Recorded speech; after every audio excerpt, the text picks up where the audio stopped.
Oke, saya lanjutkan. Untuk KPU sendiri telah menetapkan daftar pemilih tetap atau DPT pemilihan gubernur dan wakil gubernur sebanyak 1.698.499 pemilih, yang mana terdiri dari 826.477 pemilih perempuan dan 871.972 pemilih laki-laki. Jumlah rekapitulasi DPT telah disahkan dalam rapat pleno KPU Provinsi Kalimantan Tengah. Dan dalam pemilihan Pilkada Kalteng 2020 ini, personel Polri sebanyak 152 orang siap amankan Pilkada Kalteng 2020. Dan dalam pemilihan Pilkada tahun 2020 di Kalteng ini sendiri, para anggota KPPS-nya itu telah melaksanakan tes rapid cepat sebanyak 54.369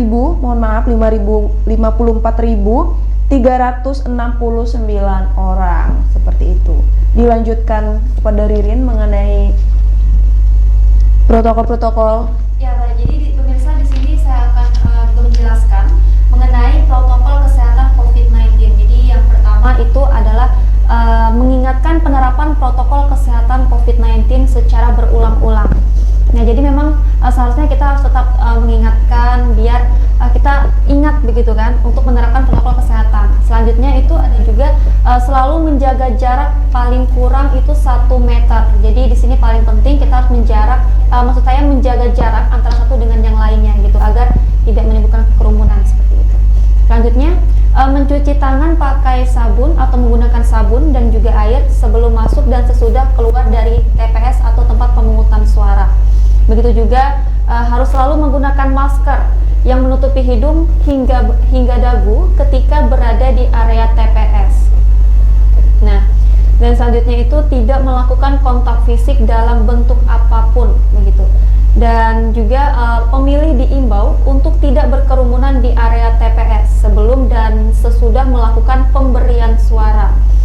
Dan yang terakhir itu maksud saya masih ada, yaitu petugas ketertiban yang bertugas di pintu masuk TPS memeriksa suhu badan KPPS, saksi, pengawas ataupun pemantau dan pemilih sebelum masuk ke area TPS dengan termogun gitu. Selanjutnya ada KPPS dan petugas ketertiban selalu menggunakan sarung tangan ketika bertugas. Lalu dalam hal terdapat saksi, pemantau dan panwaslu kelurahan maupun desa ataupun pengawas TPS yang memiliki suhu tubuh sebanyak 37,3 derajat atau lebih, saksi, pemantau dan panwaslu kelurahan atau desa atau pengawas TPS yang bersangkutan tidak dapat mengikuti pelaksanaan pemungutan dan perhitungan suara dan diganti pula dengan saksi dan pengawas TPS atau panwaslu kelurahan desa yang lainnya. Dan yang terakhir itu adalah ketua KPPS akan menjelaskan jika terdapat pemilih yang memiliki suhu tubuh lebih yang bersangkutan diarahkan untuk menggunakan hak pilihnya di bilik khusus yang telah disediakan dengan didampingi oleh orang yang dipercaya oleh pemilih ataupun dapat dibantu oleh anggota KPPS 6 dengan terlebih dahulu mengisi formulir model C pendamping KWK. Nah, itu adalah penjelasan seputar protokol kesehatan COVID-19 seperti itu, Kak. Oke, dan selanjutnya saya akan menjelaskan bagaimana proses pemungutan suara 1. Yang pertama, pemilih antri di luar TPS dengan memperlihatkan jarak aman. Yang kedua, petugas ketertiban menghimbau pemilih untuk mencuci tangan dan menggunakan masker. Yang ketiga, petugas ketertiban mengecek suhu tubuh pemilih. Yang keempat, pemilih mengisi formulir model C daftar hadir KWK setelah menunjukkan model C pemberitahuan KWK serta KTP elektronik kepada KPPS. Yang kelima, petugas KPPS 4 memberikan sarung tangan kepada pemilih. Kemudian yang keenam, pemilih menggunakan sarung tangan dan menunggu giliran dipanggil di kursi yang telah disediakan dengan tetap menjaga jarak. Betul. Nah, mungkin itu tadi informasi seputar Pilkada 2020 ya, Kak, entah itu aturan maupun semacamnya gitu. Nah, sekarang kita sudah terhubung dengan narasumber kita selanjutnya nih, Kak. Halo, selamat sore.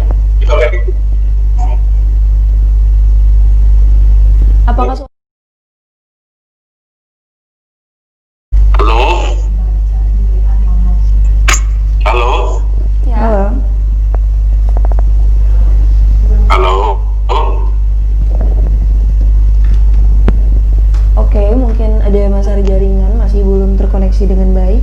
Ya, baik. Halo, Halo. Oke, selamat sore Bapak. iya, Udah bisa dengar suara kita dengan jelas? iya, bisa, ya. Oke, Ya. sekarang kita terhubung dengan Panglima Kita. Batamat Barisan Pengamanan Masyarakat Adat Dayang Kalteng, Yuwan Diras. Jadi kita ingin bertanya nih Pak, bagaimana support dalam pemilu kada dan juga dalam pandemi ini Pak? Supportnya seperti apa? Ya baik, terima kasih Jurnal TV.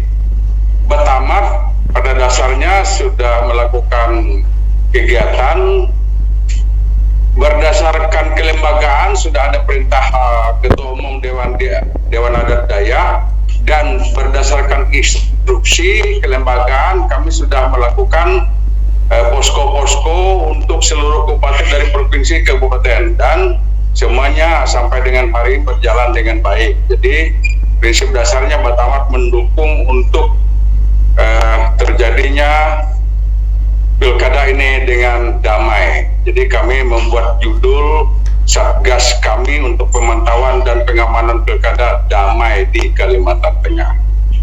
Begitu. Oke.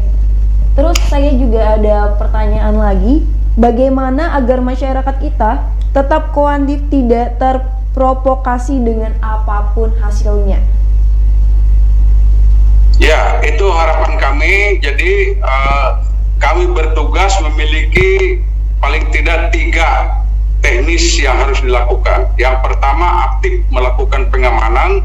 Yang kedua, aktif melihat sebuah kondisi yang ada. Yang ketiga, bila mana terjadi sesuatu yang dianggap perlu ditangani segera dalam konteks kompleksitas, maka kami segera berkomunikasi dengan aparat kepolisian, kemudian juga dengan KPU. Tapi sampai dengan hari ini semua kelihatannya berjalan dan baik, dan itulah harapan kita semua supaya pilkada Kalimantan Tengah berjalan dengan baik, karena yang kita pilihannya adalah putra-putra yang terbaik.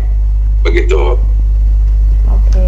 Ya, baik. Lalu sebelumnya saya ingin menanyakan Pak, kalau pendapat Bapak mengenai penyelenggaraan pilkada tahun 2020 di tengah pandemi ini bagaimana Pak?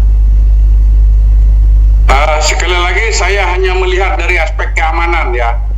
Saya hanya melihat dari aspek keamanan. Kalau istilah penyelenggaraan dan lain-lain mungkin bukan fungsi saya.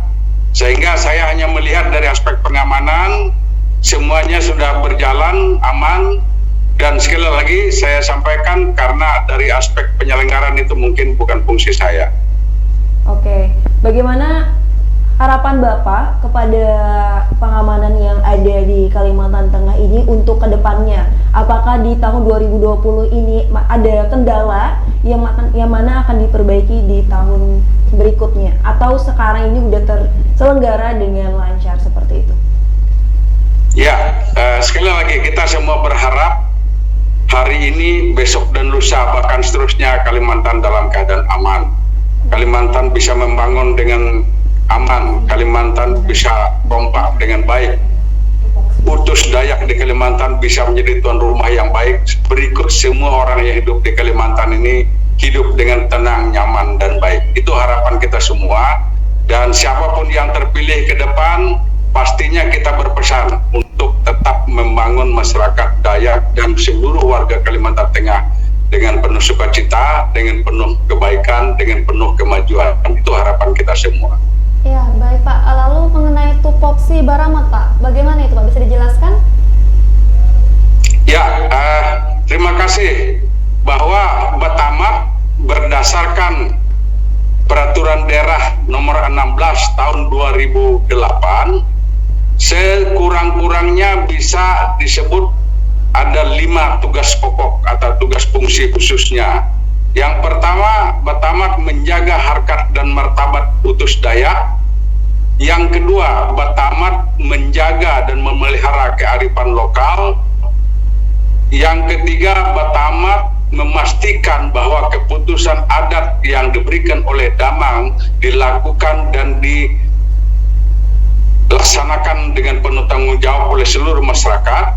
Yang keempat adalah Batamat ikut serta berpartisipasi dalam mengamankan kondisi lingkungan di masyarakat Kalimantan Tengah dengan baik. Yang kelima, Batamat juga ikut serta menegakkan negara kesatuan Republik Indonesia. Jadi itulah tugas pokok Batamat, dan sekali lagi kami mohon dukungan dari semua pihak, karena yang menjadi anggota Batamat adalah semua utus daya, baik itu pegawai, baik itu swasta, petani, dan seterusnya. Dan sekali lagi kita minta dukungan kepada semua pihak, antara lain hari ini Jurnal TV juga kami sangat berterima kasih untuk membantu kami mensosialisasikan ini, yang tidak lain adalah demi kenyamanan dan keamanan semua masyarakat yang hidup di Kalimantan Tengah.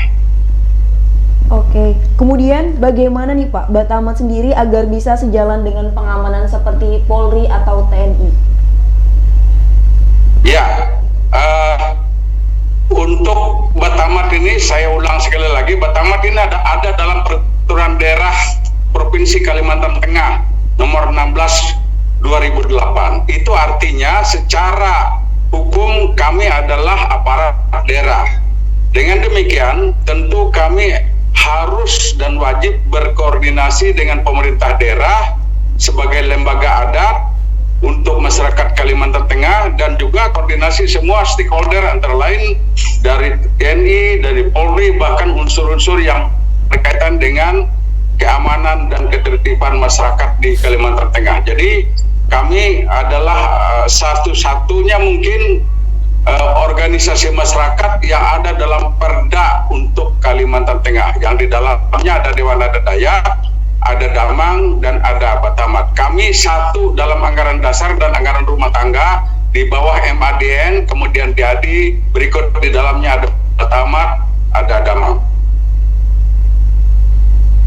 Ya berarti Begitu. Batamat Kalteng ini sudah melakukan kerjasama dari berbagai instansi seperti itu ya Pak ya? Ya, kami pelaksanaan di lapangan juga hari ini kami sudah koordinasi dengan kepolisian, dengan semua stakeholder yang berkaitan dengan keamanan dan ketertiban. Hari ini kami sudah laksanakan dengan KPU juga di beberapa kabupaten.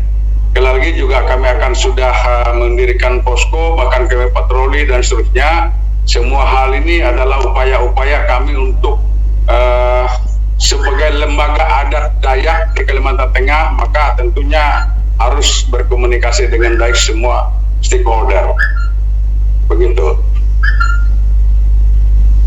Oke, terima kasih atas informasinya untuk Bapak Yuandrias, Panglima Batamat Kalteng. Baik, sekali lagi saya juga sampaikan terima kasih mbak-mbak yang ada di TV. Selamat menjalankan tugas, semoga semua kita sehat, dan ingat bahwa kita hari ini menghadap COVID, kami juga di lapangan mulai dari awal sampai dengan hari melakukan patroli-patroli untuk membagi masker, kemudian menghimbau dan seterusnya. Sampai dengan hari ini Batamat tetap bergerak untuk membantu pemerintah daerah, membantu masyarakat supaya COVID ini bisa tidak menjadi masalah bagi semua orang di Kalimantan Tengah khususnya. Sekali lagi saya juga terima kasih. Selamat bertugas. Baik, terima kasih Pak. Selamat siang Pak. Selamat siang. Ya, tadi kita sudah mengetahui berbagai informasi ya Kak mengenai apa itu Batamat dan kerjasama dan pelaksanaannya seperti itu. Nah, tadi kita sudah melihat quick count-nya bahwasanya masih dominan kepada nomor urut 2 ya. Iya, masih mengungguli dalam quick count ini dan masih berlangsung. Karena ini masih quick count bukan real count ya teman-teman. Jadi ini masih adalah gambaran besar bagaimana proses perhitungan calon gubernur Kalimantan Tengah pada tahun 2020 ini. Dan saya juga ingin mengucapkan semoga teman-teman yang bertugas maupun dari tim keamanan maupun tim KPPS selalu diberi kesehatan, karena benar sekali kata Bapak tadi, di sini kita masih melawan COVID, Rin. Karena COVID belum selesai, maka daripada itu kita harus tetap melawan dengan mengikuti protokol kesehatan yang udah diberikan oleh pemerintah. Ya, betul sekali. Nah, jadi kita harus, pada intinya kita pemirsa, untuk mengetahui informasi lebih lanjut, jadi jangan kemana-mana. Usai jeda pariwara berikut ini kami akan kembali untuk Anda, tetaplah bersama kami.